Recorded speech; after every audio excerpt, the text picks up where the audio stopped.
UN តំបន់ហ្គាហ្សាជាកន្លែងស្រេកឃ្លានបំផុតនៅលើភពផែនដី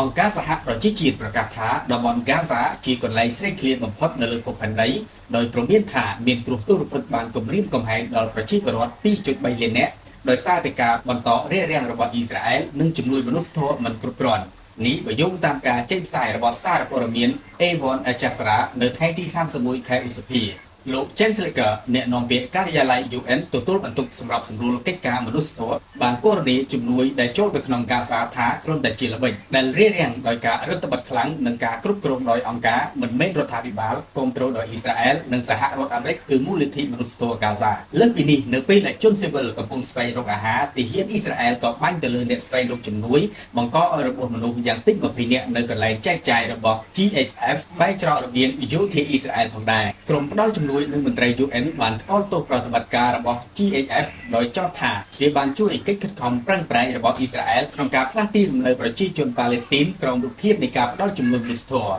អ្នករិះគន់អះអាងថាជំនួយអាចចែកចាយដោយសុវត្ថិភាពប្រសិនបើអ៊ីស្រាអែលអនុញ្ញាតឲ្យភ្នាក់ងារដែលមានបទពិសោធន៍ចូលធ្វើប្រតិបត្តិការនិងគ្រប់គ្រងប្រធានាធិបតីបារាំងលោក Emmanuel Macron ក៏ព្រមានអំពីការដាក់ទណ្ឌកម្មដែលអាចកើតមានឡើងលុះត្រាតែអ៊ីស្រាអែលបើកដៃឲ្យជំនួយមនុស្សធម៌បានចូលទៅដល់ទីនោះទន្ទឹមនឹងនេះដែរពលរដ្ឋប៉ាឡេស្ទីន30នាក់ទៀតត្រូវបានសម្លាប់ក្នុងការវាយប្រហាររបស់អ៊ីស្រាអែលកាលពីថ្ងៃសុក្រការផ្លាស់ប្ដូរទីលំនៅដោយបង្ខំនៅតែបន្តដោយមានមនុស្សជិត 20,000 នាក់ត្រូវបានផ្លាស់ប្ដូរចេញក្នុងរយៈពេល2សប្តាហ៍កន្លងមកនេះ